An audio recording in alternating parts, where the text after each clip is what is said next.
আমি পুনৰ নমস্কাৰ জনাইছো সকলোকে। আমি এটা বিশেষ বিষয়লৈ আগবাঢ়ি যাম। তোমালোকৰ ভাৱ সম্প্ৰসাৰণ আবেদন আৰু প্ৰতিবেদন। আমি আবেদনৰ নিশ্চিতভাৱে এটা আমি ক্লাছ কৰিছিলো আৰু আবেদনৰ এটা ভিডিঅ' তোমালোকৰ কাৰণে আপলোডো কৰা হৈছিলে। আজি কিছুদিন হলো আবেদনৰ বিষয়ে।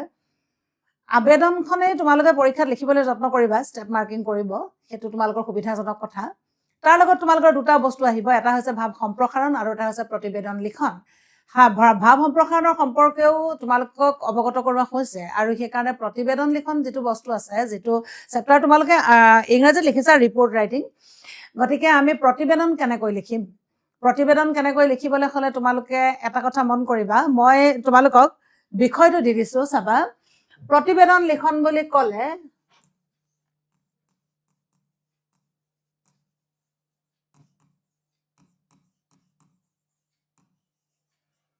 আবেদনৰ সলনিহে দেই প্ৰতিবেদন। নম্বৰ থাকিব 4। তুমি আবেদনো লিখিব পাৰা, প্ৰতিবেদনো লিখিব পাৰা, ভাৱ সম্প্ৰসাৰণো কৰিব পাৰা। তুমি তোমাৰ দৃষ্টিত যিটো উজু, যিটো কৰিলে তোমাৰ পৰা তুমি 4 নম্বৰটো পাবলৈ সহজ হ'ব, সেই কামটোৱে তুমি কৰিবা পৰীক্ষাত। গতিকে কেতিয়াবা আবেদন লিখিম বুলি তুমি ঠিৰাং কৰি যাবা, কিন্তু আবেদনখন হঠাতে তোমাৰ বিষয়ৰ লগত কিবা এটা কাৰণত যদি মিলি নাযায়, বা ভাৱ সম্প্ৰসাৰণৰ ক্ষেত্ৰতো যদি তুমি কিবা এটা কাৰণত যদি তোমাৰ অকণমান তুমি সহজ অনুভৱ কৰিব নোৱাৰা, তেতিয়াতো তুমি প্ৰতিবেদন কৰিবই লাগিব। তুমি 4 নম্বৰটো তুমি কোনো কাৰণতে 100 নম্বৰ পৰা বিয়োগ কৰি থৈ আহিব নোৱাৰিবা, কাৰণ 100 নম্বৰ পেপাৰখনত 100 নম্বৰ গোটেই পেপাৰখন প্ৰস্তুত কৰিবই লাগিব তুমি। লিটাৰেচাৰ বিষয়, ই গণিত বা বিজ্ঞানৰ নহয়। গতিকে তোমাৰ ভাবি চিন্তি নম্বৰ দিয়া ব্যৱস্থাটো অসমীয়াৰ লগত জড়িত হৈ আছে, সেইকাৰণে প্ৰতিবেদন লিখন। এতিয়া বাৰু যি নহওক, আমি আবেদনৰ ক্ষেত্ৰত এটা বস্তু লিখিছো, তোমালোকে দেখা যে ধৰি লোৱা যে তোমাৰ গাঁৱৰ মাজেৰে যোৱা জৰাজীৰ্ণ পথটোৰ, আমি আবেদনত কৈছো যে জৰাজীৰ্ণ পথটোৰ মেৰামতিৰ বাবে স্থানীয় বিধায়ক মহোদয়লৈ এখন আবেদন লিখা। তোমাৰ আবেদনৰ যিবিলাক বিষয় থাকে, সেই একেখিনি বিষয়ে তোমাক প্ৰতিবেদনত দিয়া হয়। কিন্তু প্ৰতিবেদনত দিওঁতে তোমাক কেনেকৈ দিয়া হ'ব, চাবা যে তোমাৰ গাঁৱৰ মাজেৰে যোৱা জৰাজীৰ্ণ পথটোৰ বিষয়ে জনাই স্থানীয় বাতৰি কাকতৰ সম্পাদকলৈ এখন প্ৰতিবেদন লিখা। তোমাৰ আবেদন আৰু প্ৰতিবেদনৰ মাজত পাৰ্থক্যটো সেইটো। এটা কথা মন কৰিবা, তুমি তোমাৰ গাঁৱৰ জৰাজীৰ্ণ পথটোৰ বিষয়ে তুমি জনালা, তুমি তোমাৰ স্থানীয় বিধায়ক মহোদয়ক জনালা যে পথটো জৰাজীৰ্ণ পথটো নিৰ্মাণ কৰি দিবৰ কাৰণে।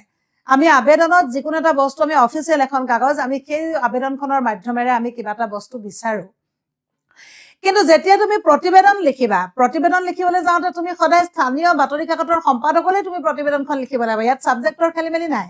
গতিকে স্থানীয় বাতৰি কাকতৰ সম্পাদকলৈ যেতিয়া তুমি লিখিবা, কাৰণ তুমি জানা স্থানীয় বাতৰি কাকতৰ সম্পাদকে তোমাক এটা সহায় কৰি দিব পাৰে, জৰাজীৰ্ণ পথটোৰ বাতৰিটো তোমাৰ বাতৰি কাকতত প্ৰকাশ কৰি দিব পাৰে, তেওঁ কিন্তু পথটো নিৰ্মাণ কৰি দিব নোৱাৰে। গতিকে কথাকেইটা মন কৰিবা। আমি স্থানীয় বাতৰি কাকতৰ সম্পাদকলৈ কেতিয়া আমি বাতৰিটো প্ৰেৰণ কৰিম? ধৰি লোৱা তোমাৰ গাঁৱৰ মাজেৰে যোৱা ৰাস্তাটো জৰাজীৰ্ণ হৈ গৈছে। সমস্যাবোৰ কেনেকৈ আহে ৰাস্তাটোৰ পৰা? ৰাস্তাটো যেতিয়া জৰাজীৰ্ণ হৈ গ'ল, তেতিয়া তোমাৰ সেই গাঁৱৰ মাজেৰে যিটো তোমাৰ গাঁৱৰ মাজেৰে ৰাস্তাটো পাৰ হৈ গৈছে, আমি জানো যে এখন গাঁৱৰ মাজেৰে যিটো মূল ৰাস্তা পাৰ হৈ যায়, কেৱল সেই গাঁওখনৰ মানুহেই সেইফালে অহা যোৱা নকৰে। সেই ঠাইখনৰ, সেই মৌজাটোৰ ভিন্ন গাঁৱৰ মানুহ সেই ৰাস্তাটোৰে অহা যোৱা কৰে। হঠাতে ৰাস্তাটো জৰাজীৰ্ণ ৰূপলৈ গতি কৰিলে, জৰাজীৰ্ণ ৰূপলৈ গতি কৰাৰ লগে লগে মন কৰিবা যে সেই ৰাস্তাটোৰে সেই মৌজাটোৰ বা সেই অঞ্চলটোৰ কেইবাখনো গাঁৱৰ মানুহে যেতিয়া অহা যোৱা কৰিব, জৰাজীৰ্ণ হৈ যোৱাৰ লগে লগে যাতায়াত পৰিবহণ ব্যৱস্থাৰ দুৰ্বলতা আহিলে, তাত বাধাপ্ৰাপ্ত হ'ল, ব্যৱসায় বাণিজ্য সি ৰুদ্ধ হৈ গ'ল, স্কুলীয়া ছাত্ৰ ছাত্ৰীয়ে শিক্ষানুষ্ঠানলৈ যাবৰ কাৰণে ভিন্ন অসুবিধাৰ মুখামুখি হ'ব লগা হ'ল। গতিকে গোটেই ব্যৱস্থাটো বন্ধ হৈ গ'ল। সেই বিষয়ে তুমি ভিন্ন ধৰণে এনেকুৱা হয়, সেই বিষয়টো তুমি স্থানীয় বিধায়ক মহোদয় কেইবাবাৰো তুমি অৱগত কৰিছা বা গাঁওবাসীয়ে কেইবাবাৰো অৱগত কৰিছে বিষয়টো। কিন্তু স্থানীয় বিধায়ক মহোদয় কি কৰিলে? কেতিয়াবা এনেকুৱা দেখা যায়, বিধায়ক মহোদয় আহিলে যে বোলে তোমাৰ পথটো নিৰ্মাণ হ'ব বুলি ইমান কোটি টকাৰ এখন আধাৰশিলা স্থাপন কৰি দিলে। সেইখন আধাৰশিলাখন স্থাপন কৰি দিলে হয়, আধাৰশিলা স্থাপন কৰাৰ পিছত আৰু বিধায়ক মহোদয় বোলে সেই ঠাইত উপস্থিত হোৱাগে নাই। আধাৰশিলাত যিখিনি আখৰ লিখা আছে, আখৰ ইতিমধ্যে ৰং সলনি হৈ গৈছে, কিন্তু বিধায়ক মহোদয় হ'লে সেই ৰাস্তাটোত থিয় নহ'ল। এতিয়া গাঁওবাসীয়ে কি কৰিব? গাঁওবাসীৰ কি আছে যে স্থানীয় বিধায়ক মহোদয়লৈ দিয়া হ'ল, তেওঁ গুৰুত্বই নিদিলে। গুৰুত্ব নিদিয়াৰ পিছত কি কৰিব? তেতিয়া স্থানীয় বাতৰি কাকতৰ সম্পাদকলে সেই বাতৰিটো গাঁওবাসীয়ে প্ৰেৰণ কৰিবলৈ যত্ন কৰিব। এই কাৰণে কৰিব যে সমগ্ৰ অসমৰ মানুহে জানক যে জনসাধাৰণৰ দৃষ্টিগোচৰ হওক যে আমুক গাঁৱৰ মাজেৰে যোৱা এনেকুৱা ৰাস্তাটো এতিয়াও জৰাজীৰ্ণ ৰূপলৈ দৃষ্টিগোচৰ হ'বৰ কাৰণে বাতৰি কাকতৰ সম্পাদকলে সেই প্ৰতিবেদনখন লিখিব লাগে। পাৰ্থক্য সিমানেই আবেদন প্ৰতিবেদনৰ। তোমালোকে এনেকুৱা ধৰণৰ টিভি খুলিলেও তোমালোকে এনেকুৱা বাতৰি দেখা কেতিয়াবা যে কোনোবা ঘুকুতা গাঁও এখনত একেবাৰে জকাইচুকীয়া গাঁও এখনৰ কি কয় এটা যাতায়াত ব্যৱস্থা অকণমানি এডাল কি কৈছে সাঁকো চিনি পোৱা নাপাওঁ নাজানো মই, দলংটো সকলোৱে চিনি পায়। সাঁকো আগতেতো গাঁওবিলাকত সাঁকোৱে আছিলে, এনেকৈ যে বাঁহডাল পাৰি দিয়ে তাৰপাছত এনেকৈ খুটি থাকে যে এনেকৈ ধৰি ধৰি পাৰ হৈ যাব লাগে। নৈবোৰৰ ওপৰত আগতে গ্ৰাম্য এলেকাবিলাকত সাঁকোৱেই। গতিকে সেই সাঁকোৰে পাৰ হৈ কি হৈছে বা একদম ভগা চিগা জৰাজীৰ্ণ দলং এখনে কঁপি পাৰ হৈছে, মানুহ পাৰ হৈছে, বুঢ়া বুঢ়ী মানুহ পাৰ হৈছে, চাইকেলত বোজা লৈ বেপাৰ বাণিজ্য কৰিবলৈ গৈছে, স্কুলীয়া ল'ৰা ছোৱালী কঁপি আহিছে। তোমালোকৰ ভিন্ন ধৰণৰ এনেকুৱা বাতৰিবিলাকত এই বাতৰিবিলাক যে টিভিত ফ'কাছ কৰি দিয়া হয় বা বাতৰি কাকতত যে লিপিবদ্ধ কৰি দিয়া হয়, কিয় দিয়া হয়? সেই বাতৰি কাকতৰ সংবাদদাতাই বা সাংবাদিকে কেতিয়াও ৰাস্তাটো বনাই দিব নোৱাৰে, কিন্তু দৃষ্টিগোচৰ হোৱাকৈ সেই বাৰ্তাটো প্ৰেৰণ কৰি যে সম্পূৰ্ণ আমাৰ ৰাজনৈতিক নেতৃবৰ্গলৈকে যে সেই বিষয়টো অৱগত হওক, সেই কথাটো চিন্তা কৰি স্থানীয় বাতৰি কাকতৰ সম্পাদকলে প্ৰতিবেদন লিখা হয়। গতিকে আবেদনৰ বিষয়ে তোমালোকৰ কাৰণে প্ৰতিবেদন হৈ আহিব। গতিকে তুমি আবেদনৰ কথাখিনি কেনেকৈ তুমি প্ৰতিবেদনত কোন ঠাইত তুমি কেঁকুৰি সলাই কেনেধৰণে তুমি প্ৰতিবেদনলৈ ৰূপান্তৰিত কৰিবা, সেই কথাটো তুমি অকণমান যদি চাই লোৱা তেতিয়াহ'লে প্ৰতিবেদন লিখাটো উজু হৈ যায়। আমি একেবাৰে উজু বিষয় এটা ধৰিম চাবা দেই। সেইটো হৈছে ধৰি লোৱা এতিয়া আমি ক'লো আমি যিটো বিষয় উলিয়ালো আমি সেই প্ৰতিবেদনখনে তোমালোকক এখন মই লিখাই দিছো বাৰু।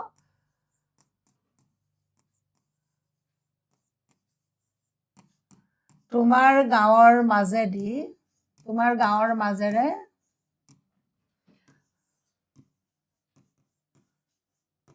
যোৱা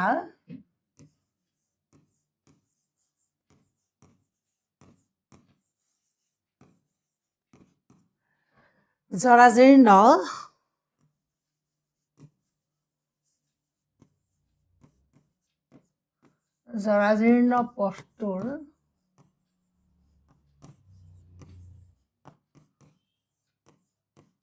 বিষয়ে জনাই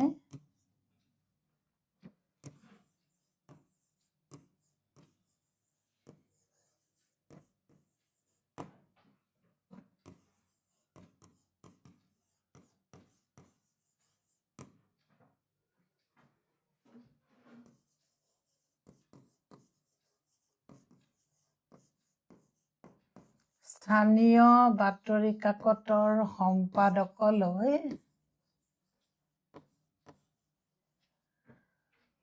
এখন প্ৰতিবেদন লিখা।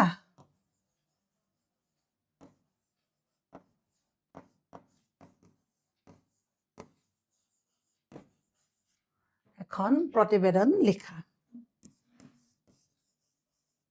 আমি এখন প্ৰতিবেদন লিখাই দিম, বাকীখিনি তোমালোকে ঠেলি লৈ যাব পাৰিবা। আমি যাম দেই। এতিয়া চোৱা আমি প্ৰতিবেদনখন লিখিলে কি লিখিব লাগিব?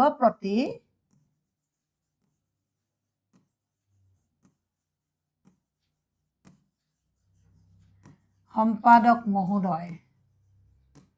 মন কৰিবা আমি আবেদনত যেতিয়া প্ৰধান শিক্ষকলে আমি আবেদনখন লিখিছিলো তেতিয়া আমি তলত লিখিছিলো বিদ্যালয়, কাৰণ সেইখন বিদ্যালয় তেখেত মুৰব্বী প্ৰধান শিক্ষক। তেতিয়া আমি কি হয়, এতিয়া আমি যিহেতু এইটো কি হয় যে সম্পাদক মহোদয় বুলি ক'লো, এতিয়া আমি কি হৈছে বাতৰি কাকতৰ সম্পাদক মহোদয়। কোনখন বাতৰি কাকতৰ আমি নাম নিলিখো, এইটো হৈছে কাকত। ইয়াত আমি বৰ্ণ এটা বহুৱাই দিলো, জেগাডোখৰ দেখিবলৈ খালী লাগিলে। কাকত এইটো হৈছে তোমাৰ প্ৰথম অংশটো আবেদনৰ নিচিনাই, খালি এটা কথা মন কৰিবা, প্ৰতিবেদনত সদায় স্থানীয় বাতৰি কাকতৰ সম্পাদকলে তোমাৰ প্ৰতিবেদনখন লিখিবলৈ আহিব, তোমাৰ প্ৰথম অংশটো সদায় এনেধৰণে থাকিব। বাতৰি কাকতৰ সম্পাদকলে আহিব, বেলেগ নাহে। এতিয়া আমি যাম বিষয়টোলে। বিষয়টো হৈছে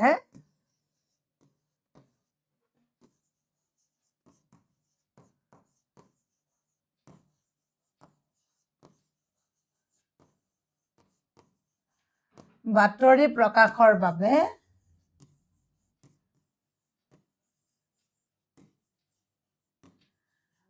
আবেদন বা অৱগত এনেকে লিখিলেও হ'ব। এতিয়া তুমি ইয়াৰ পৰা আৰম্ভ কৰিলা মহোদয়,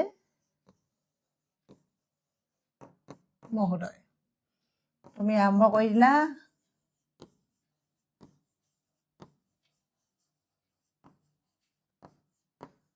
সাদৰ নমস্কাৰ গ্ৰহণ কৰিব।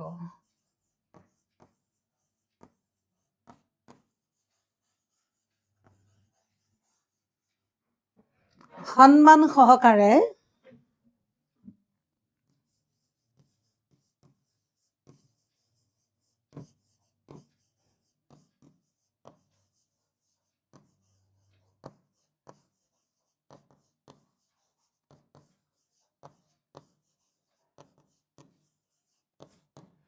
সন্মান সহকাৰে আপোনাক জনাও যে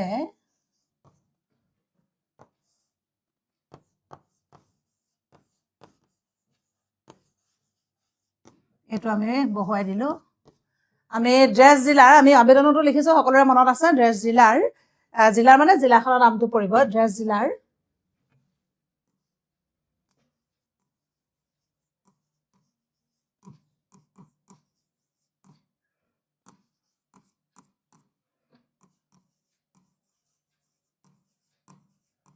যাৰ অন্তৰ্গত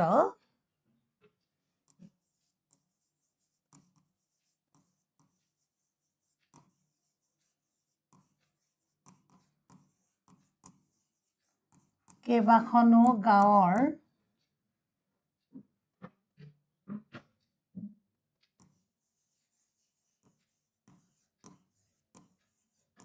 মানুহে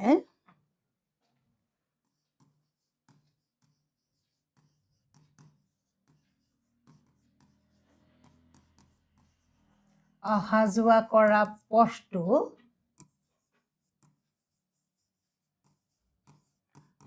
কৰা পথটো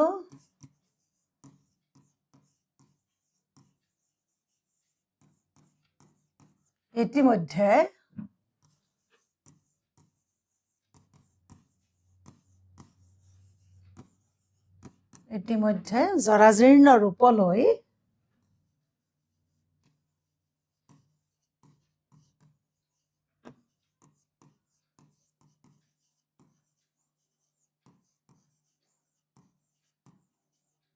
জৰাজীৰ্ণ ৰূপলৈ গতি কৰিছে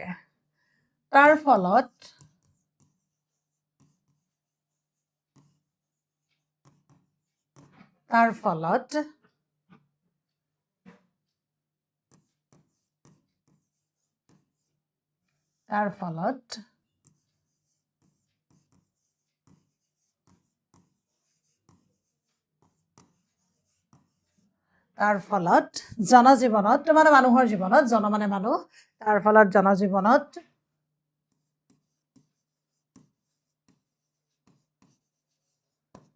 বিশেষ সমস্যাৰ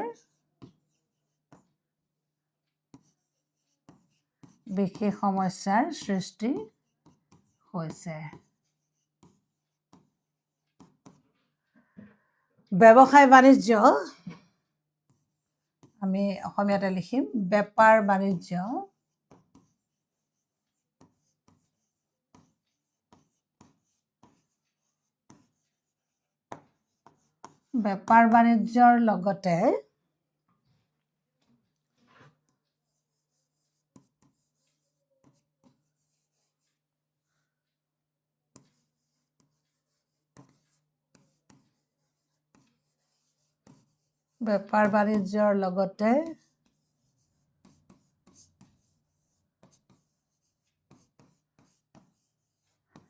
স্কুলীয়া ছাত্ৰ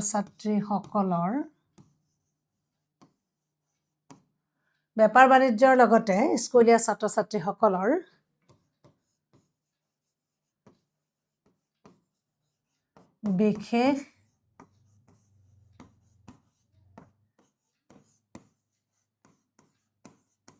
বিশেষ অসুবিধা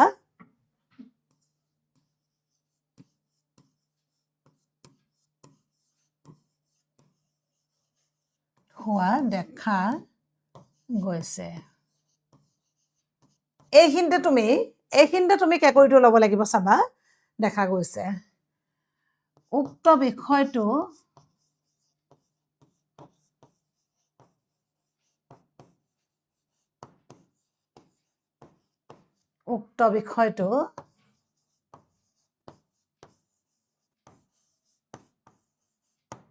স্থানীয়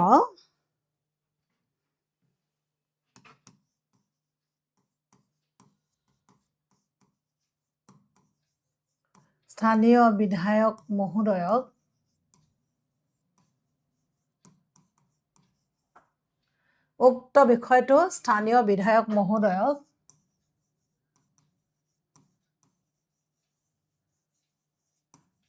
কেইবাবাৰো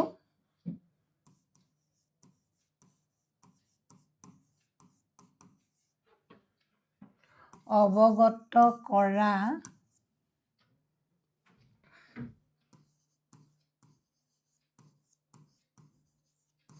হৈছিল যদিও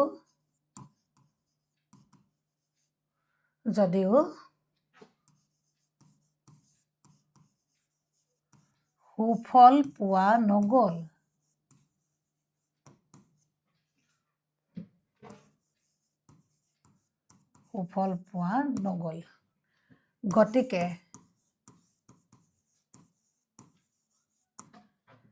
গতিকে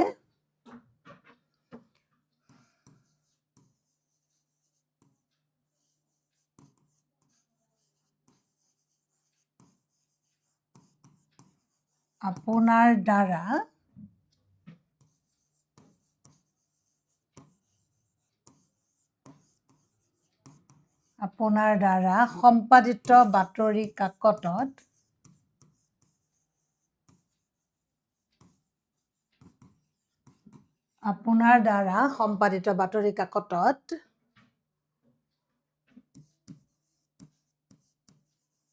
উক্ত বাতৰিটো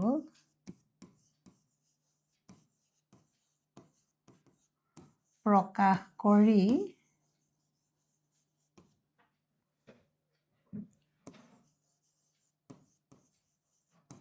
অসমবাসীৰ দৃষ্টিগোচৰ কৰিবলৈ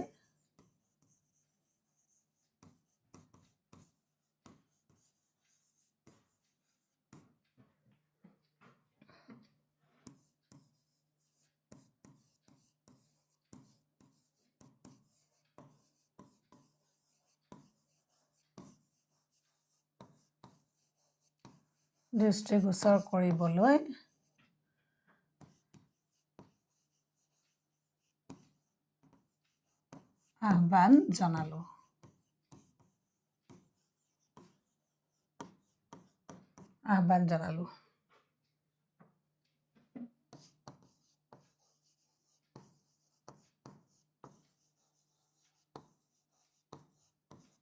আশা কৰোঁ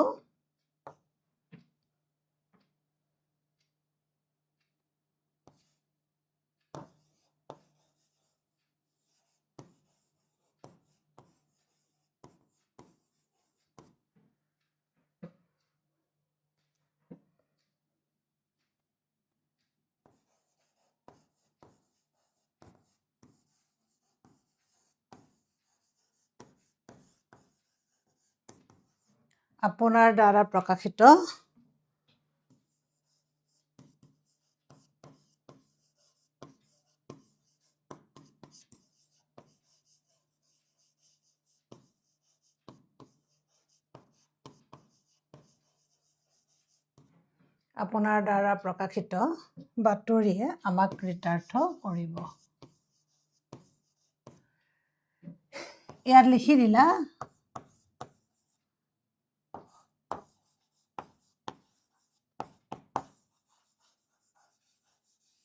বছ। এতিয়া হৈছে ইটি ড্ৰেছ গাঁওবাসী মানে আমুক গাঁৱৰ। গতিকে কথাখিনি এনেকুৱা যে তুমি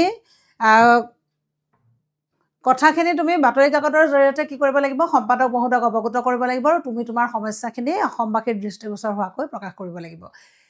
এতিয়া এই যে যিটো জৰাজীৰ্ণ পথৰ কথা ক'লে, কেতিয়াবা এনেকুৱাও হ'ব পাৰে তোমালোকে আবেদনত যিবিলাক বিষয় লিখিছা সেই বিষয়বিলাকে প্ৰতিবেদনত আহিব। মই বাৰে বাৰে কৈছোঁ, কেতিয়াবা এনেকুৱাও হয় যে তোমাৰ বিদ্যালয়ত এই বছৰে শিক্ষক দিৱস কেনেধৰণে উদযাপন কৰিলা বা সৰস্বতী পূজা কেনেধৰণে উদযাপন কৰিলা সেই বিষয়ে জনাই বাতৰি কাকতৰ সম্পাদকলৈ এখন প্ৰতিবেদন প্ৰস্তুত কৰা বা প্ৰতিবেদন লিখা। এতিয়া তুমি শিক্ষক দিৱস কেনেধৰণে উদযাপন কৰিবা, ধৰি লোৱা তুমি প্ৰথম অংশটো একে থাকিব যে প্ৰতি সম্পাদক মহোদয় ড্ৰেছ তুমি দিলা কাকত। তাৰপৰা তুমি বিষয়টো থাকিব বাতৰি প্ৰকাশৰ বাবে আবেদন বা বাতৰি প্ৰকাশৰ বাবে অৱগত। এতিয়া তুমি সেই যে মহোদয় বুলি সম্বোধন ধৰি সেই অংশটো তুমি কি কৰিবা, সাদৰ নমস্কাৰ গ্ৰহণ কৰিব যে আপোনাক জনাবলৈ পাই সুখী হৈছোঁ যে আপোনাক বোলে সন্মান সহকাৰে আমি জনাব বিচাৰিছোঁ যে আমুক জিলাৰ অন্তৰ্গত আমুক বিদ্যালয়খন সমগ্ৰ অঞ্চলটোৰ ভিতৰতে এখন অগ্ৰণী বিদ্যালয়। সেই বিদ্যালয়খনত এই বছৰ গত বৰ্ষসমূহৰ দৰে এই বৰ্ষটো অতি উলহ মালহেৰে শিক্ষক দিৱস উদযাপন কৰা হৈছে। শিক্ষক দিৱস উদযাপন কৰা হৈছে সেই শিক্ষক দিৱসৰ লগত সংগতি ৰাখি যদি আমি এনেকুৱা ধৰণে ভাবিব পাৰোঁ শিক্ষক দিৱসৰ লগত সংগতি ৰাখি ছাত্ৰ ছাত্ৰীসকলৰ মাজত ভিন্ন সাহিত্য প্ৰতিযোগিতা অনুষ্ঠিত কৰা হৈছে বন্তি প্ৰজ্বলনৰ পিছতে বিদ্যালয়ৰ প্ৰধান শিক্ষকে ডক্টৰ সৰ্বপল্লী ৰাধাকৃষ্ণনৰ ওপৰত জীৱনৰ ওপৰত আলোকপাত কৰে লগতে সেই অনুষ্ঠানটিত স্থানীয় কেইবাজনো শিক্ষাবিদক তালৈ আমন্ত্ৰণ কৰা হয় শিক্ষাবিদ উপস্থিত থাকে আৰু একেবাৰে শেষত ছাত্ৰ ছাত্ৰীসকলে শিক্ষকসকলক কি কৰে মানে শিক্ষক দিৱস উপলক্ষে তেওঁলোকক কি হৈছে সন্মান যাচে আৰু এনেধৰণে দিনজোৰা কাৰ্যসূচীৰে অতি উলহ মালহেৰে বিদ্যালয়ত শিক্ষক দিৱস উদযাপন কৰা হ'ল গতিকে এই উক্ত দিৱসটি আপোনাৰ বাতৰি কাকতত প্ৰকাশ কৰি আমাক কৃতাৰ্থ কৰিব তাৰপৰা তুমি তলত লিখিলা ইটি ড্ৰেছ বিদ্যালয় গতিকে এনেকুৱা ধৰণৰ বিষয়বিলাকে আহিব তুমি সৰস্বতী পূজা শিক্ষক দিৱসৰ কথা জৰাজীৰ্ণ পথৰ কথা বা আমি যেনেকৈ বানপীড়িত লোকলে সাহায্য বিচাৰি তেনেকুৱা প্ৰতিবেদন তুমি ভিন্ন ধৰণৰ আবেদনৰ যিখিনি প্ৰক্ৰিয়া গোটেই আবেদনৰ প্ৰক্ৰিয়াখিনিয়ে তোমাৰ প্ৰতিবেদনৰ ভিতৰত অন্তৰ্ভুক্ত হৈ আছে আৰু সেই অন্তৰ্ভুক্ত হোৱা যিটো তোমালোকৰ কৌশল কোনখিনি ঠাইত বস্তুখিনি সলনি হৈ যোৱা বিষয়খিনি মই তোমালোকক কৈয়ে দিছোঁ গতিকে তোমালোকৰ পৰীক্ষাত কেনেধৰণৰ প্ৰতিবেদন আহে তুমি আবেদন লিখিবা নে প্ৰতিবেদন লিখিবা নিজে আগতে নিৰ্বাচন কৰি ল'বা বিষয়টো এখন কাটি এখন লিখিব নালাগে সময়টো গুচি যায় 103 ঘণ্টা সময়ৰ পৰাই গোটেই সময়টো বিয়োগ হৈ যায় গতিকে তুমি চাই ল'বা আবেদন তোমাৰ কাৰণে উজু হ'ব নে প্ৰতিবেদন তোমাৰ কাৰণে উজু হ'ব এইবাৰ শিৱসাগৰ জিলাত যিখন প্ৰাকবাছনি পৰীক্ষা অনুষ্ঠিত হৈ গৈছিলে সেই প্ৰাকবাছনি পৰীক্ষাত এখন প্ৰতিবেদন আহিছিল সেই প্ৰতিবেদনখন হৈছে যে অসমীয়া জাতিৰ হিয়াৰামঠু জুবিন গাৰ্গৰ শ্ৰদ্ধাঞ্জলি অনুষ্ঠান উদযাপন কৰাৰ প্ৰতিবেদন প্ৰস্তুত কৰিবলৈ আহিছিলে স্থানীয় বাতৰি কাকতৰ সম্পাদকলে তেনেকুৱা যদি প্ৰতিবেদন আহে তেতিয়াহ'লে তেনেকুৱা প্ৰতিবেদনবোৰ কেনেকুৱা হ'ব তেনেকুৱা প্ৰতিবেদনবোৰ তোমাৰ ওপৰ অংশটো একেই থাকিব তুমি প্ৰতি এড্ৰেছ কাক কৰিব লাগিব মই কৈছোঁ তোমালোকক বিষয়টো কি হ'ব সেই বিষয়ে মই কৈছোঁ তাৰ পাছত তোমালোকে কি লিখিবা যে তলত লিখিবা মহোদয় সাদৰ নমস্কাৰ বা জুবিন গাৰ্গ সম্পৰ্কীয় যদি প্ৰতিবেদন আহে তেতিয়াহ'লে সাদৰ নমস্কাৰ গ্ৰহণ কৰিব সন্মান সহকাৰে আপোনাক জনাব বিচাৰিছোঁ যে অসমীয়া জাতিৰ প্ৰাণৰ স্বৰূপ অসমীয়া জাতিৰ হাৰ্টথ্ৰব বা অসমীয়া জাতিৰ হিয়াৰ আমঠু জুবিন গাৰ্গৰ মৃত্যুৱে সমগ্ৰ অসমবাসীক ব্যথিত কৰি তুলিছে সমগ্ৰ অসমৰ ভিন্ন অনুষ্ঠানত ভিন্ন প্ৰতিষ্ঠানত যি ধৰণে এই মহানায়ক মহাশিল্পীগৰাকীৰ শ্ৰদ্ধাঞ্জলি অনুষ্ঠান অনুষ্ঠিত কৰা হৈ আহিছে তাৰ সমান্তৰালভাৱে আমাৰ বিদ্যালয়তো সেই মহান শিল্পীজনাক শ্ৰদ্ধাঞ্জলি অনুষ্ঠানৰ আয়োজন কৰা হৈছে উক্ত শ্ৰদ্ধাঞ্জলি অনুষ্ঠানত বিদ্যালয়ৰ শিক্ষক শিক্ষয়িত্ৰীসকলকে ধৰি সমূহ ছাত্ৰ ছাত্ৰীয়ে শ্ৰদ্ধাঞ্জলি অনুষ্ঠানত সহযোগিতা আগবঢ়ায় আৰু স্থানীয় যিসকল অভিভাৱক অভিভাৱিকা আছে সেই অভিভাৱক অভিভাৱিকাসকলেও অসমীয়া জাতিৰ হিয়াৰ আমঠু জুবিন গাৰ্গৰ শ্ৰদ্ধাঞ্জলি অনুষ্ঠানত পূৰ্ণভাৱে সহযোগিতা আগবঢ়ায় গতিকে এই শ্ৰদ্ধাঞ্জলি অনুষ্ঠানৰ বাতৰিটো আপোনাৰ কাকতত প্ৰকাশ কৰিবৰ বাবে বিনম্ৰতাৰে গুহাৰি জনালো তুমি তলত দিবা ইটি ড্ৰেছ বিদ্যালয় গতিকে তুমি আবেদনৰ পৰ্যায়মতে লিখি গৈ থাকিবা তুমি এড্ৰেছ কৰোঁতে অকণমান চেঞ্জ হৈ যাব বিষয়টো তোমাৰ চেঞ্জ হৈ যাব তোমাৰ বিষয়টো এতিয়া প্ৰতিবেদন লিখিবলৈ যাওঁতে তোমাৰ বিষয়টো একে থাকিব বাতৰি কাকতৰ সম্পাদকলে তুমি বিষয়টো লৈ যাবা যে বাতৰি প্ৰকাশৰ কাৰণে আবেদন কিন্তু তুমি লিখিলা কিন্তু আবেদনৰ যেতিয়া কামটো কৰিবা আবেদনৰ কামটো কৰোঁতে তোমাৰ বিষয়টো তোমাৰ আবেদনখনৰ ওপৰতহে নিৰ্ভৰ কৰিব সেই আবেদনখনত তোমাক কি বিচাৰি তুমি আবেদন কৰিবা তুমি কালে আবেদন কৰিবা গতিকে আবেদনখন পঢ়ি তুমি চাব লাগিব তুমি কাক এড্ৰেছ কৰিবা বিষয় কি লিখিবা আৰু প্ৰতিবেদনখন চাই তুমি চাব লাগিব এটা নিৰ্দিষ্ট বিষয় সেই প্ৰতিবেদনৰ বিষয়টো হৈছে যে তুমি বাতৰি কাকতৰ সম্পাদকলৈ তুমি এড্ৰেছ কৰিব লাগিব আৰু বিষয়টো তুমি বাতৰিটো প্ৰকাশৰ কাৰণে আহ্বান জনাব লাগিব গতিকে তুমি যিটো সমস্যা পাইছা সেই সমস্যাটো আবেদনত প্ৰকাশ কৰাৰ নিচিনাকৈ তুমি সলনিয়াকৈ কৰি গৈ সেই যিটো সমস্যা সেই সমস্যাটো তুমি শেষৰ ফাললৈ কৈ দিবা যে উক্ত বাতৰিটো প্ৰকাশ আপোনাৰ সম্পাদিত বাতৰি কাকতত প্ৰকাশ কৰিব পাৰে বিনম্ৰতাৰে গুহাৰি জনালো গতিকে তুমি তলত যেতিয়া দিলা ইটিটো তুমি এতিয়া বিদ্যালয়ৰ প্ৰতিনিধিত্ব কৰিছানে তুমি গাঁৱৰ প্ৰতিনিধিত্ব কৰিছানে কোনোবা সংগঠনৰ প্ৰতিনিধিত্ব কৰিছানে তোমাৰ সেইটোৰ ওপৰত নিৰ্ভৰ কৰি ড্ৰেছ দি তুমি এইটো অংশ লিখি দিলেই হৈ যায় গতিকে আবেদন যেনেকৈ লিখিছা ঠিক তেনেধৰণে প্ৰতিবেদনতো তুমি তাৰিখটো দিবলৈ নাপাহৰিবা যথাস্থানত গতিকে মই এই তাৰিখটো দিবলৈ থাকি গ'ল বাৰু ভুলবশতঃ গতিকে যথাস্থানত আমি আবেদন যেনেকৈ লিখিছিলোঁ যথাস্থানত তোমালোকে প্ৰতিবেদনতো তেনেধৰণে তুমি আবেদনৰ যিটো তাৰিখ থাকে সেই তাৰিখটো তুমি লিখিবলৈ চাবা গতিকে প্ৰতিবেদন সম্পৰ্কীয় কথাখিনি এইখিনিয়ে তুমি আবেদন হওক প্ৰতিবেদন হওক ব্যাকৰণৰ যিকোনো বিষয় হওক তুমি সাৰাংশ লিখন হওক ভাৱ সম্প্ৰসাৰণ হওক যি নহওক লাগিলে এই বিষয়খিনি তুমি কৰিবলৈ যাওঁতে তুমি প্ৰশ্ন কাকতখনে কি নিৰ্দেশ দিছে সেইটো তুমি তন্নতন্নকৈ চাই ল'বা একদম খুব কুইক সুন্দৰভাৱে খুব কম সময়ৰ ভিতৰত তৎকালীন পঢ়ি ল'বা তৎকালীন বিষয়টো পঢ়িলে তুমি তাতে উপস্থাপন কৰিব পৰা জোখাৰে তুমি নিজকে সাজু কৰি তুলিব লাগিব পৰীক্ষা যিহেতু কেনেকুৱা ধৰণৰ বিষয় আহিব নাজানোৱে মই বাৰম্বাৰ কৈছোঁ পৰীক্ষাত কি আহে নাজানো কাৰণে তাক পৰীক্ষা বুলি কয় গতিকে কথাখিনি তেনেধৰণে চাবা গতিকে আবেদন প্ৰতিবেদন ভাৱ সম্প্ৰসাৰণ কি আহিব সেই সময়ত প্ৰশ্ন কাকতে নিৰ্ধাৰণ কৰি দিব সাৰাংশ লিখনতো তোমালোকে 2 নম্বৰটো নেৰিবা বা প্ৰতিবেদন বা আবেদনৰ ক্ষেত্ৰত সেই 4 নম্বৰটো কেতিয়াও বিয়োগ কৰিবলৈ যত্ন নকৰিবা এইখিনি আছিলে প্ৰতিবেদন সম্পৰ্কীয় কথা গতিকে আবেদনক কেনেকৈ টাৰ্নিং দি প্ৰতিবেদনলৈ লৈ যাব পৰা যায় সেই যিকেইটা তাৰ মাজত থকা পাৰ্থক্য সেই পাৰ্থক্যকেইটা তোমালোকে স্পষ্ট কৰি ল'বা আৰু সেই স্পষ্টতাৰ মাধ্যমেৰে তুমি যি সময়ত এইবিলাক কোনো ফিটিং বস্তু নহয় এইবিলাক ৰেডিমেড বস্তু নহয় যি ধৰণে তোমাৰ বিষয় আহিব তেনেধৰণে তুমি তাত যথা সময়ত উপস্থাপন কৰিবলৈ তোমাৰ নিজৰ কৌশলৰ প্ৰয়োজন আৰু সেই কৌশলটো ৰাখি তুমি উপস্থাপন কৰিবা নিশ্চিতভাৱে লিখিব পৰা হ'বা আমি ইমানতে প্ৰতিবেদন লিখন যিটো বিষয় আছিল প্ৰতিবেদন লিখনৰ বিষয়টো আমি ইমানতে সামৰিছোঁ আমি আশা কৰিছোঁ প্ৰতিবেদনৰ যিখিনি কথা কোৱা হৈছে তোমালোকৰ বোধগম্য হৈছে বুলি ধৰিছোঁ গতিকে তেনেধৰণে যোৱা বছৰৰ টেষ্ট পেপাৰ নতুবা তোমালোকৰ হাতত কুৱেশ্যন বেংক নিশ্চিতভাৱে হাতে হাতে আছে সেইবিলাকত তোমালোকৰ কেনেকুৱা ধৰণৰ প্ৰতিবেদন আহিছে তেনেকুৱা ধৰণে এই ষ্টাইলত যিটো ষ্টাইলত মই তোমালোকক কৈছোঁ তেনেধৰণে তোমালোকে সেই তেনেকুৱা ধৰণৰ প্ৰতিবেদন লিখিবলৈ যত্ন কৰা কেইখনমান প্ৰতিবেদন তোমালোকে লিখাৰ প্ৰস্তুতি চলোৱাৰ লগে লগে তোমালোকে প্ৰতিবেদন লিখিব পৰা হৈ যাবা আমি ইমানতে আজিৰ যিটো প্ৰতিবেদন লিখনৰ ব্যৱস্থা আছিল আমি ইমানতে সামৰিছোঁ সকলোলৈকে নমস্কাৰ